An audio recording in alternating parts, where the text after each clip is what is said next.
welcome you to the Bird Book Club. It's a lot of fun doing the Bird Book Club, and I just want to share a few things with you about Environment for the Americas. We are committed to connecting diverse audiences and people to nature and bird conservation.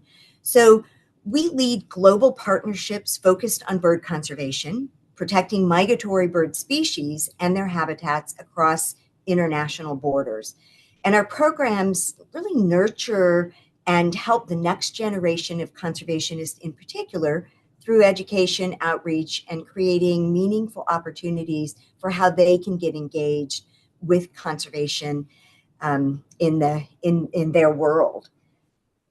So we do a number of things, protecting, connecting, inspiring, and it would take me quite a while to go through everything that we do as an organization. But one of our cornerstones is World Migratory Bird Day. And World Migratory Bird Day is an opportunity for us to really think about how we can connect so many people to the initiative and the highlights and the things that help us conserve migratory birds and their habitats. So it's global in reach, and it allows us to together find ways that we can together conserve birds and their environments. And we do this through education, through public engagement, and activities that are across borders, because as we know, birds don't understand borders. They don't stop at the border, they continue on. And so you can learn more about Migratory Bird Day by visiting the website and by participating in programs related to World Migratory Bird Day. We also do a lot of internship programs. So we work with government agencies such as the one I work for, USDA Forest Service.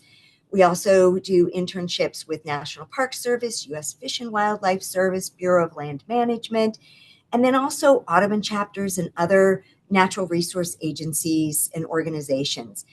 The Diversity Internship Program offers hands-on conservationists, and it helps them with the skills and connections to really have a potential for opportunities for careers in stewardship and conservation.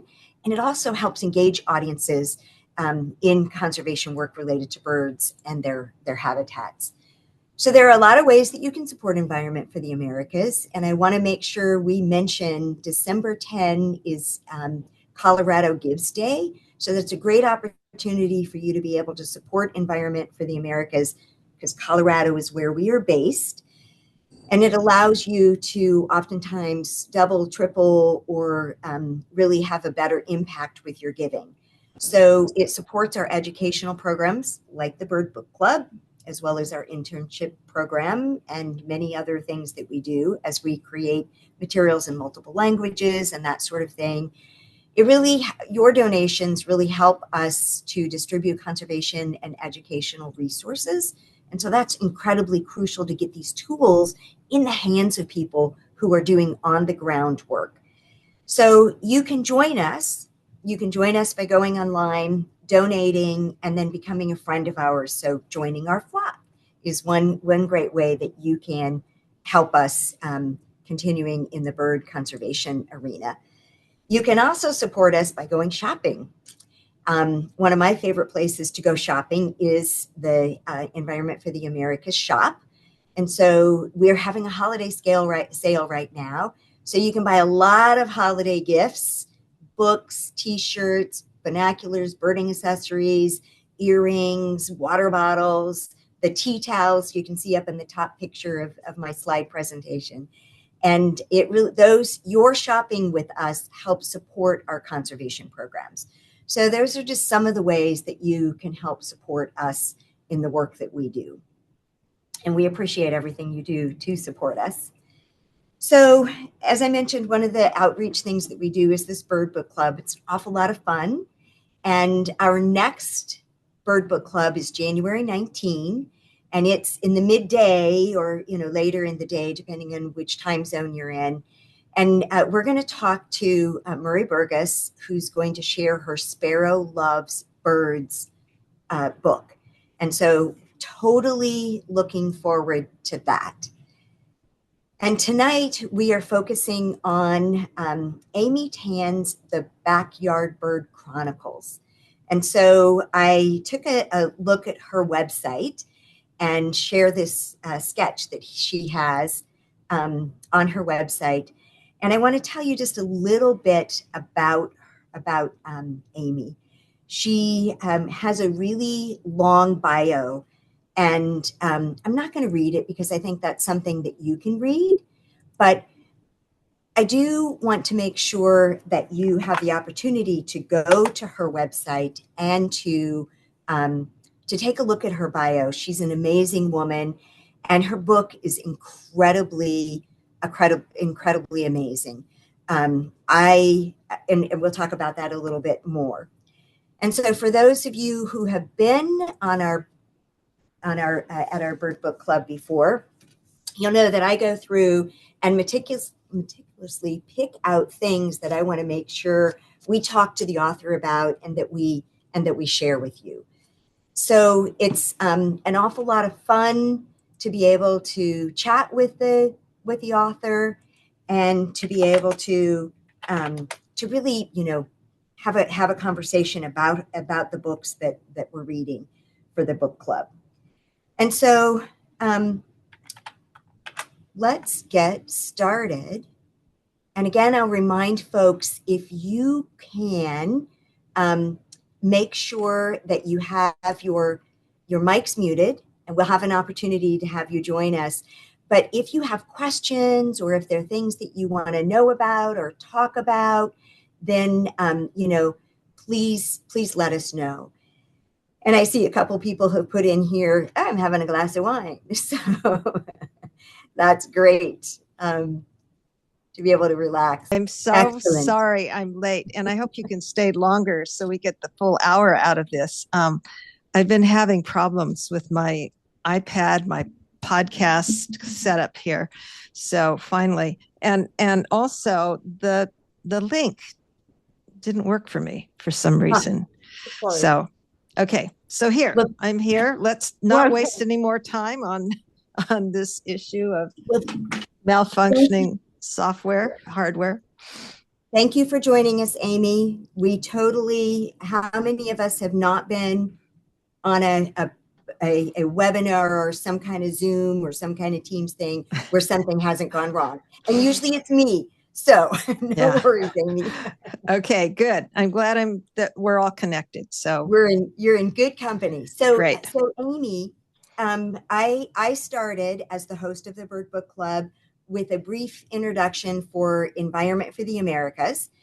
And then we kind of dove into a little bit of your book while we were waiting and hoping that you weren't having too many troubles. And so I will share with you that in the chat, there are a number of us who are incredibly inspired by your writings and your sketches. And so I had shared just a couple of little pages. And one of the things that I do, Amy, is I go through and I read and I find things that I particularly want to chat with you about.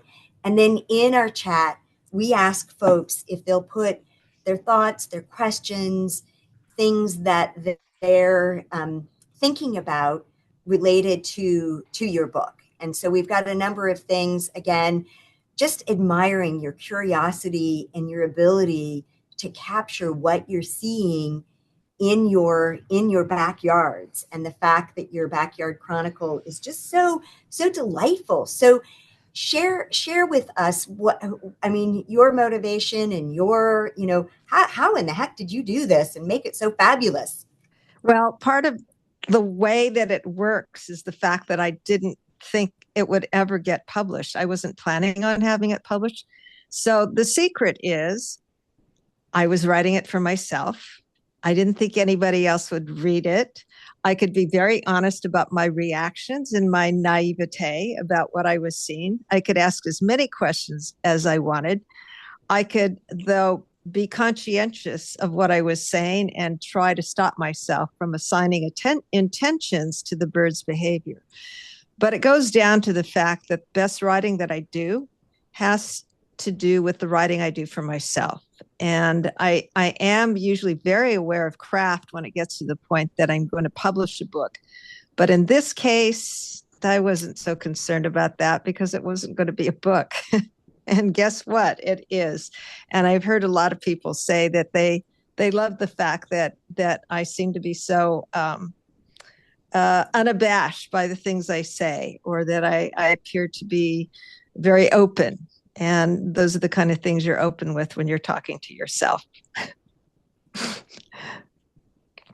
Absolutely. And, one of the things that I think you do really well, Amy, and for it not for the intention of it not to be a public thing, but rather, your own personal chronicles.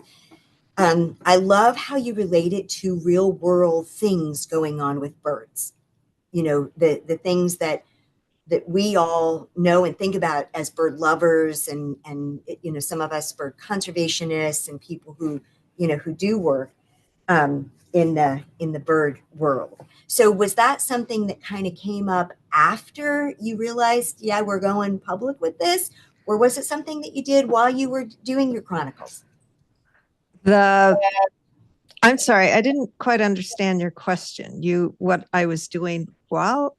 So you relate things like window kills, like birds getting hit or running into windows. You also talked about conjunctivitis. So you have little things scattered throughout. Yes, right. Those were things, again, that I wrote about, not knowing that we were ever going to, my editor and I were going to publish this. He was the one actually who wanted to publish it. And I was the one who said, no, this is a mess. This is not a book. It's not like a novel or anything. And so he kept pressing and brought it in. But those entries, every single entry was done before we ever considered having this become a book. So those are the things that I was thinking about. I didn't do it with a sense of social responsibility that I thought that people should know about these threats to birds.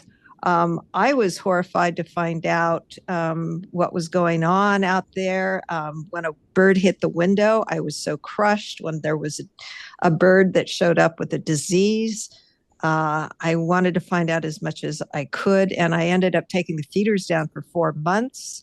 And as I, went along doing this for over a number of years, then I became much more aware of what the dangers were. But I continue to write about it for myself because this was a book about my own discovery, not just about birds, but about myself and my feelings toward the natural world.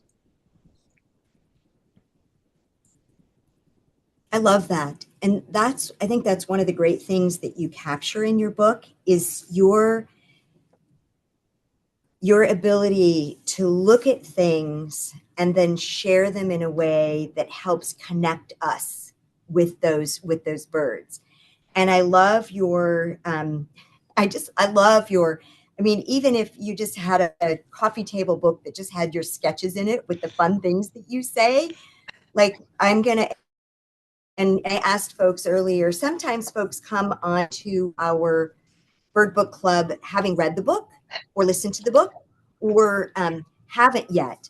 But it's incredibly delightful. And then I'm going to go to page 153. I'm just showing you the journal book that this came from. Oh, excellent. Yeah, excellent. This is the actual journal. So there's about 12 of them, and this is the last one that was done. So I just wanted you to see the proof of what a mess this was. And look, it says right here, Anthenaeum napabelli merlot, excellent paired with bird watching. I love it. Now, you have to know that we have a few people who put in our chat that they are joining us with wine this evening. Ah, okay. So, well, wine paired with Amy Tan and her fabulous book. Merlot is quite good with bird watching, as I pointed out. Yes. So we have a question. What is your favorite bird? What is my favorite bird? Well, I've had different favorite birds over time. And it started off being the Anna's hummingbird, because that was the first bird that came to me willingly, just sat on my hand and fed from my hand. And that is such a magical moment. How could you not fall in love with birds, and how beautiful they are and how put together they are in all these very elaborate ways, like a hummingbird. But right now, my favorite bird is the great horned owl, and for several reasons. One is that when the owl came, there was a lot of screaming from the scrub jays. It was around dusk, and we had friends here as well as two little kids. And the friend was pretty savvy about birds, and he said, I think there's something out there because the scrub jays are screaming. And it turned out it was an owl. And then we heard more screaming, and it sounded like a cat being killed. And I thought, oh my God, the poor cat. And then it turned out it was a baby. It was a baby great horned owl, and it was screaming for food. And I could hear then little sounds that the mother was making to the baby. They don't just do hoo hoo hoo hoo. They had this special little language going on that was amazing. That owl then, it stayed. The mother owl stayed with the baby son for the next, well, from July until October. She had finished training him, and now he was ready to be on his own. So she left and he stayed. Now you can imagine what it's like to have your husband wake you up every morning with a cup of coffee saying, Mom and Junior are here. And that would get me up every day. I mean, I tend to be a late sleeper, but hearing that Mom and Junior were in the tree, I'd shoot out of bed to go look at them. So the fact that they were so reliable was a big factor. And they just always made my day start off really in a great way. Now, the other thing I love about the great horned owls, we had a rat problem. And we had up to 10 rats running across our patio at night, like running a marathon. And what could we do? We could just clean up the mess so they wouldn't have any access to food. But the great horned owl needs to teach its youngster how to hunt. And pretty soon we had no more rats in our yard. And I love that because there was nothing I couldn't poison the rats, of course. That would run the risk of poisoning other animals. It's a terrible way to kill an animal. So this was the best solution. Yeah, and it is a credible solution. So we've got a couple questions in the chat I want to make sure we get to, and they're coming in fast and furious. So somebody says, yes, raptors are the solution. So we've got a question about, where do you live? Okay. I live in Sausalito, California, which is close to San Francisco, right over the bridge. And I also live in New York, but all the birding and sketching that I did was in Sausalito, where I do have a yard, a backyard, and it's quite a wonderful yard. New York, I have a fire escape ladder on which perches a house sparrow or a pigeon. That's about it. So we have another question from Dave. Dave is asking, Amy, how do people respond differently to this book and your other books? Do you think that, do you think that this is a different public?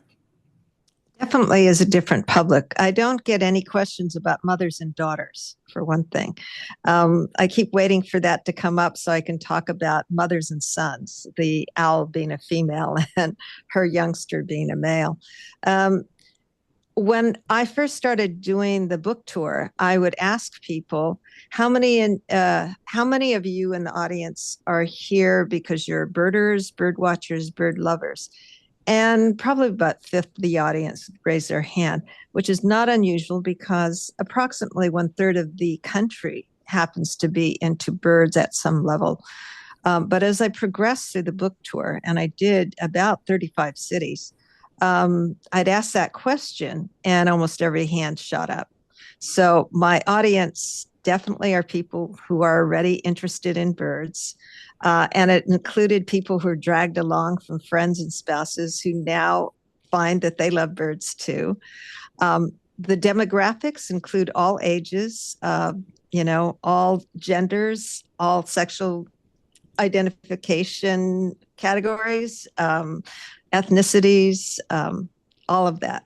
So it's been a very, like the world of birds, a very diverse audience of humans. I can imagine. It is amazing. I can imagine that there are non-birders out there that would still be thrilled with what you've captured on these pages, because it is amazing. And you've got so many things in your chronicles.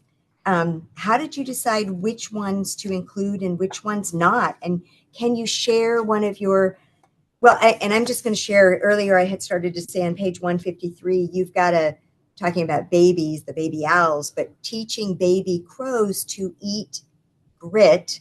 When I first looked at that, I thought it was teaching baby crows to eat something else. Oh, well, they do that too if they are not instructed not to do that. Tell us a little bit about that. Well, I looked across. So this place where they were eating grit is not exactly my yard. It's the rooftop of the garage right across from where I live. And I saw that in fact, from where I'm sitting, I could see that rooftop. And it was a gravel top.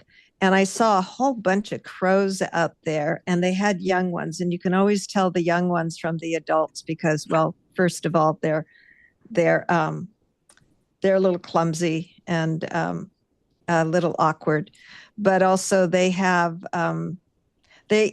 tend to be, unlike other birds that are about the same size as the parents by the time they fledge, crows tend to be a little bit smaller, the young ones, the fledglings.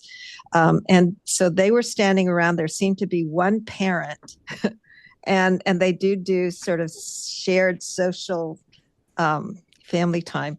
And they were picking up the grit, and the babies would be spitting it out. And there was a lot of, come on, try it. Now, in that group there was a very, very big baby, and that was not a crow, but it evidently thought it belonged in the same kindergarten for learning how to eat grit. It was a raven. And it was sort of funny. It was like the big kid in the school who is actually 10 instead of 6. And I just wondered at what point would the raven discover that it was in the wrong group. I do have to say something about this. I have noticed this kind of behavior with other birds. In fact, I have this happening right now where other birds will learn from a different species. An oak titmouse learned how to break apart seeds by watching a chickadee do the same thing. And right now we have 3 young doves that were released in the backyard because they were being taken care of by wild care rehab, and they were old enough now to be released. One of these little doves has decided that a very large band-tailed pigeon is its parent and follows it around the yard. When band-tailed flies in, it flies in. When the band-tailed leaves, it leaves. When the band-tailed is exploring different food sources, it does the same thing. And I have a feeling, I'm just guessing, that it has taken on this band-tailed pigeon to be its mentor, or I don't know what you would call in the bird world, but a teacher of sorts, taking it around. And I'm very glad, because these very young birds have not been with their parents, and so they have not learned a lot of skills, including how to hunt and how to be wary, how to be frightened, how to startle and leave when necessary. So this band-tailed is definitely teaching the baby mourning dove how to do that. Thank you for that. That's fascinating. Oh, and by the way, I think you were talking about many different pages and how I selected the pages. I actually did that with my editor. We had probably I went through and I picked about 350 drawings that were possibly suitable. But then he picked out ones he liked, and they tended to be the more colorful ones. And I picked out ones based on a variety of birds and seasons and different behaviors.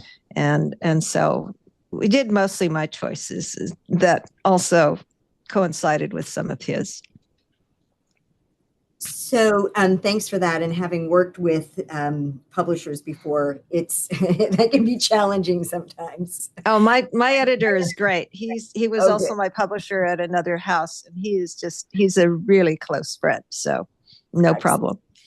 So I want to make sure I capture some of the things that are being put into the chat. And Elena, it says, I hope that the birder fans also read your other books. And do you have any idea if people who found you as an author and read this book because of birds have become readers of your novels? I actually have been hearing that, and it's kind of an interesting revelation to me that people would have discovered me as a novelist through my writings about birds. I just had somebody write to me. I had done there was an exhibition of my work, my drawings, at the Roger Tory Peterson Institute in Jamestown, upstate New York, and the director of that organization just wrote to me, and there was a number of things he said, but at the end he said, I just want to say that after talking about birds with you, it made me interested in seeing what else you've written about and how you observe things. And he's just finished two of my books, The Bonesetter's Daughter and the Joy Luck Club and Kitchen God's Wife. And that was in order, and he wants to read them in the order in which I published them. Oh, that's excellent. And so I want to make sure I capture some of these questions that are in here. Somebody said they have to leave early. Beautiful book, so inspiring, eye-opening, and relatable. She looks forward. This is Elizabeth. She looks forward to your future work and how the birds in your garden grow. And then somebody is asking, and sorry, people are still putting comments in here, so my chat flips around a little bit. Have you used the Merlin app? Yes. I think the Merlin app has opened up birding to many more people, or bird watching. I consider myself a bird watcher, and I go on birding adventures. But yes, I do use Merlin mostly to look at possibilities of what might be out there outside of my yard. I don't depend on it to identify birds because it's not 100% accurate. So for my yard lists, I will only count birds I see, not just birds I hear. And that's just my own rules. The whole idea is to see the birds, so I just won't count them. Merlin was identifying for my yard wren tits, and I thought, there's no way my yard has wren tits. These birds out in coyote bush and poison ivy and poison oak, they're not going to be down here. They don't live in a habitat like mine. But about 4 months after it started identifying wren tits, turned out I do have a pair of wren tits that live in the yard, and they come out regularly to the feeders. Oh my gosh, that's great. Yeah, I mean, if you know wren tits, they're in scrub, they're in, other kinds of vegetation, and they don't come out. It's really hard to see a wren tit. You hear them all the time, but they're very secretive, and they'll pop up and then pop down. So you can imagine how thrilling it is to me to see these wren tits, a pair of them together, calling to each other, meeting up, feeding together, being in the same cage, wandering around, taking baths together. They apparently form bonded pairs by the time they are 4 or 5 weeks old. Excellent. It's so fun, and you make it sound so fun, and reading it makes it sound so fun, and your pictures and the way that you've captured that is so fun.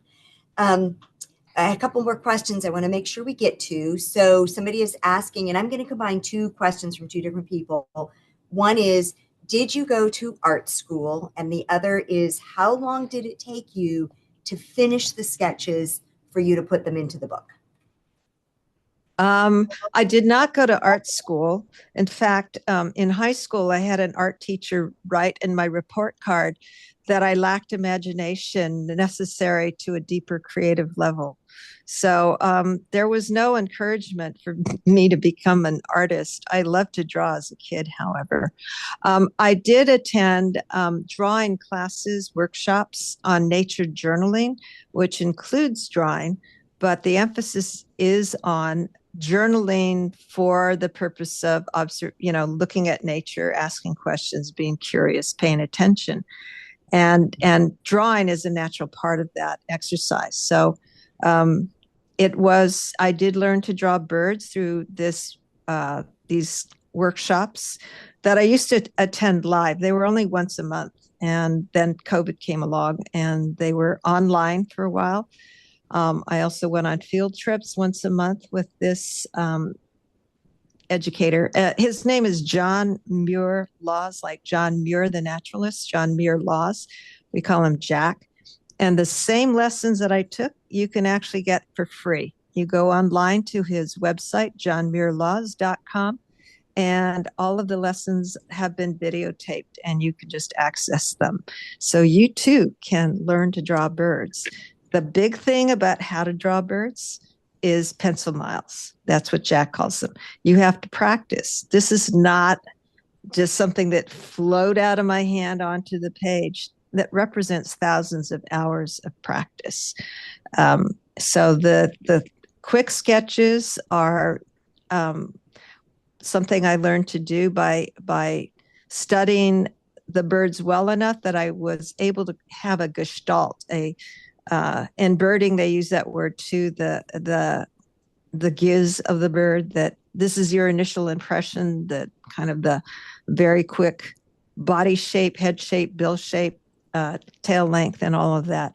And so I had that down fairly quickly, and that enables me to do sketches on plein air, out in the open. The detailed drawings, of course, those are from photographs, but they are all photographs that I took all of birds in my own backyard. There was no other reason why I was going to draw those birds except to have a kind of a memento of a bird that I felt I had made a connection to. So those drawings, I would say, I learned how to do colored pencil through trial and error. Some of them took 3 hours, some of them took 12 hours to draw. Wow. Well, you've inspired a number of people per the chat comments in here. Inspirational for me to write a book and relatable bird stories and wildlife interactions. Great book, Amy. Thanks for sharing. And then we got a couple questions. So what is a rare bird that you've seen? By rare, I assume you mean something I normally would never see in the yard. Well, and there have been two. Well, first I'll say there are rare birds that are not rare, but they're rare to be seen in this part of the world. So one would be a great blue heron, which you would not see in a yard. Tons of them I see on the shoreline, but it landed on the roof of our house. So that made the list, even though it's not really a backyard bird. A pair of eagles that flew over the roof. That's pretty rare to see in a backyard. But the rare birds are those that are vagrants that normally are not in this part of the world at this time of the year. One of them was an American tree sparrow, which is not a rare bird back east, or probably in the Midwest. I had drawn that bird in detail the year before because I was hoping to see it in New York. It's in Central Park, but it never came further south than Boston. So when I was looking at a bird in my window one day, I thought, oh, immature white-crowned sparrow, because it had some of the same features. But then I saw that, including this yellow bill, then I saw that the coloration was a little different across the face, the grayness of it, the white malar area. And then I said, song sparrow. And then no, the bill was not right. It was not that kind of a yellow bill. And then it turned to me. Now, this bird is 2 feet away from me through the window, and it had this spot and a clear chest. Song sparrows have very streaky chests, and they do have a spot, but on a very clear breast like that, I knew this was an American tree sparrow. And my heart was going crazy. And I said, no, there's no way it could be an American tree sparrow. No one's going to believe me. But right after I sat down and I sketched it, and I document all the field marks I went through to make that determination. And it was actually accepted by eBird. The second rare bird that I saw was a yellow-throated warbler. And that bird was sitting right facing me, which was fortunate that it was facing me, because I could see the very distinctive yellow bib that went all the way down to the top of its breast. It was so clearly demarcated with no streaks on it, nothing interfering with that yellow. And it had streakiness on white flanks, and it had a mass. In fact, I thought it was at first a really strangely colored Townsend's warbler. And then I said, but no, it's the wrong colors. It's more gray rather than olive. And then all these, and then when I saw the yellow, I didn't know what the bird was. I drew it. And this is what is really great. If you draw birds, you are very good at picking out features that are like the field marks. And they are the field marks, it turns out. And I described this bird to a bird artist. I happened to be doing the Christmas bird count with him the next day. And he went through the possibilities. He said, common yellow throat. And I said, no, I've seen those before. Females, immatures, and all that, not that. Yellow rump warbler, no, streaking does not overlap in any way. And this was, so we went through all of that. Then he said, yellow-throated warbler. And I'd never heard of that bird or seen that bird. And I looked it up and I said, that is exactly the bird. And I said, but it's not here, right? And he said, no. But he had seen one actually a number of years ago. He sees a lot of rare birds, so he knows it's possible. And I'm 99% sure that it was a yellow-throated warbler. I always allow possibility that I could be wrong, but I did see that bird again, and it matched all of the field marks that I said that it had. So that was a really great find for me. That is so cool. And it sounds like you have just this keen eye for detail. And I can't help but think that the sketching helps bring that out. We've got a question in here from Dave. Let's see. I think I lost it, but basically the gist of his question is, what's your next big bird adventure? Do you take bird adventures? What's your next big, do you have a next big bird adventure? I do go on, all of our vacations are geared around nature. And I did it last year. I went to Ecuador and Panama, and I discovered, believe it or not, that I don't like birding. I don't like that kind of birding. It's what I call sniper birding, where you're there and you have a list of birds you want to see. And it's like, oh, there's this, there's that, there's that. Okay, let's move on. And it's not bird watching, which is what I like to do. So it was very frustrating because I also couldn't see the birds that well. I didn't know what bird they were looking at. Nobody was telling me the name of the bird. And I thought, okay, not for me. I know what I like now. And it's beautiful there. If you like that kind of birding, go for it. Where I'm going next month in January is Raja Ampat in Indonesia, to a little tiny island called Misul and Misul Eco Resort. I've been there. This will be my third time. And I'm there mostly to snorkel and look at the coral and the fish, the octopuses, hopefully manta ray, and especially to swim with the sharks. There are a lot of sharks in the lagoon where I will be staying, and they're pretty harmless. They're blacktip sharks, reef sharks. They're too small to really eat a toe. But the birds, I went birding there the first time. I was so disappointed. I went to Papua New Guinea, the West Papua, to go birding, hired a bird guide, was hoping I would see a bird of paradise. And we saw nothing. We saw hornbill. There are a lot of hornbills there. So I'm not counting on seeing a lot of birds where I am. That's not the focus. But I will definitely see different kinds of parrots, parakeets, parrots, as well as the hornbills. I have another question for you related to that. But first, I want to acknowledge that typically we end by now. I know that you are willing to stay on longer. Yes. So folks, if you have to leave or need to leave, you feel free. Thanks for joining us. Otherwise, yes, let's carry on, for at least another 15-ish minutes. You can have all the time you want. I'm just so sorry that it took me so long to get online. So I'm happy just to be here and chat about birds. I love talking about birds, actually. Oh, so, absolutely.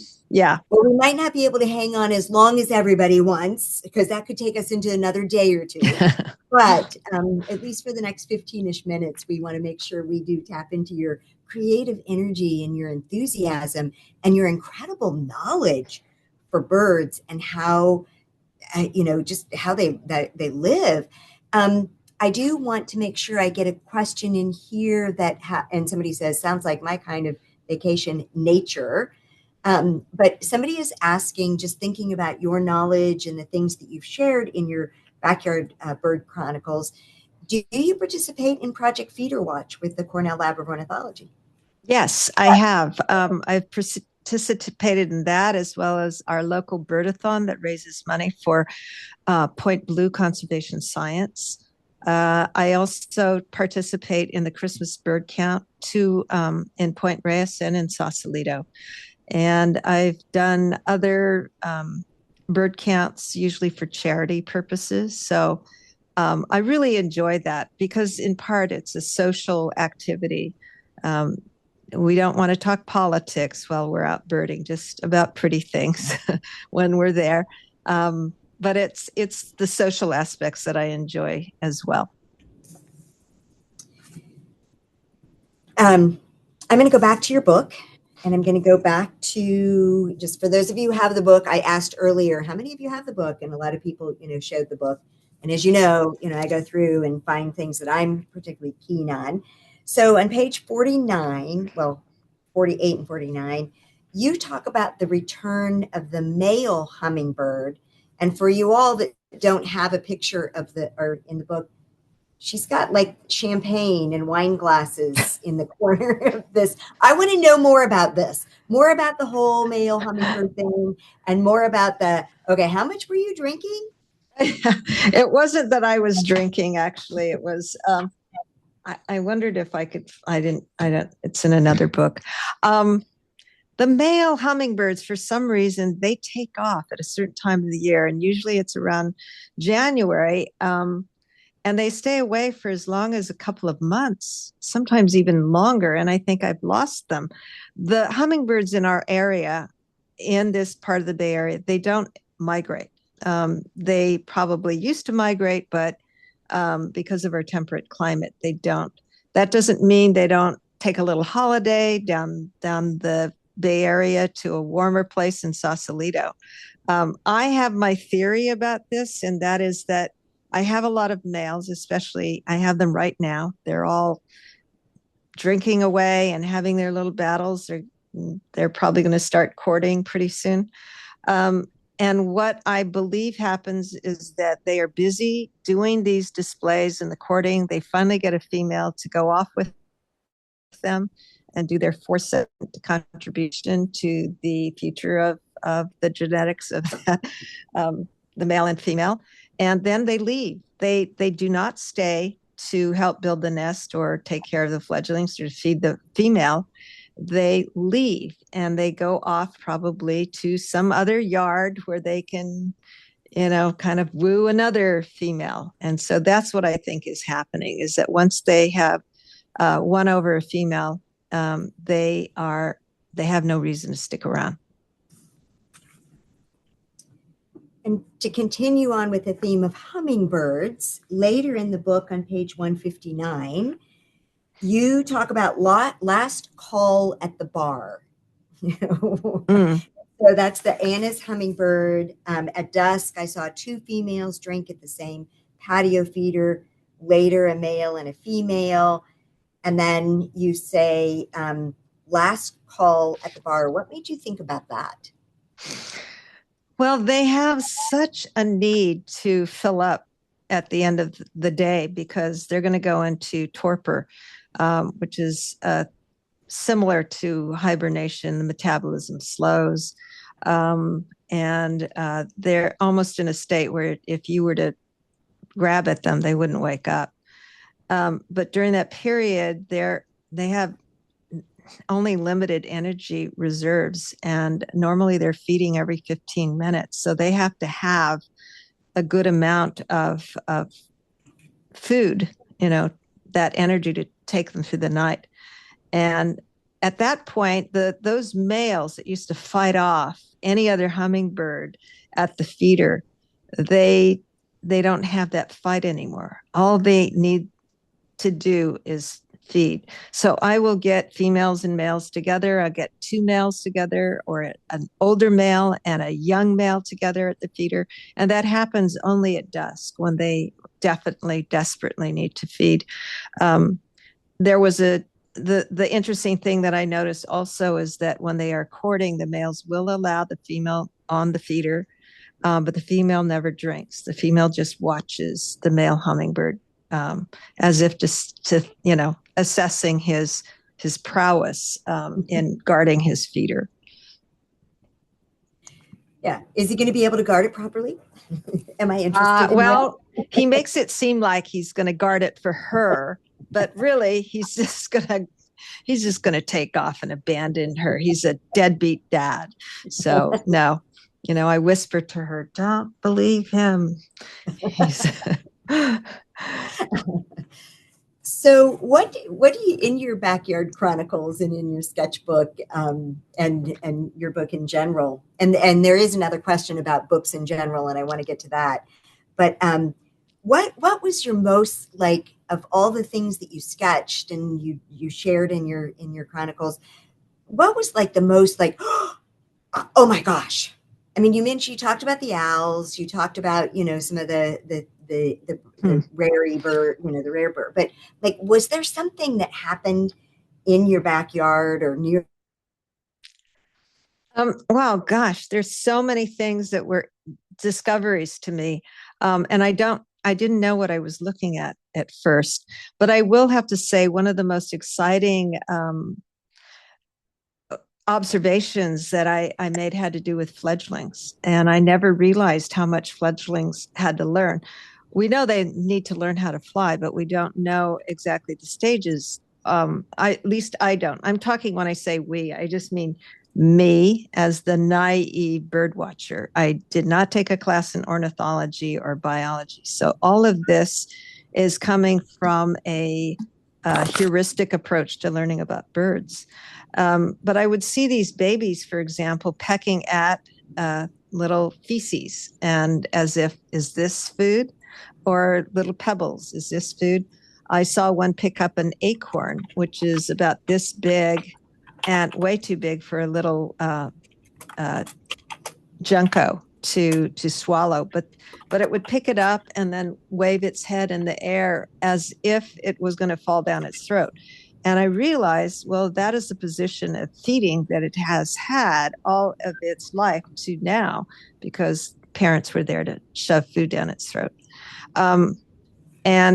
And what I also observed then is that these birds need to learn how to actually swallow, that they manipulate the food with their tongue and roll it back, and then they are able to swallow it.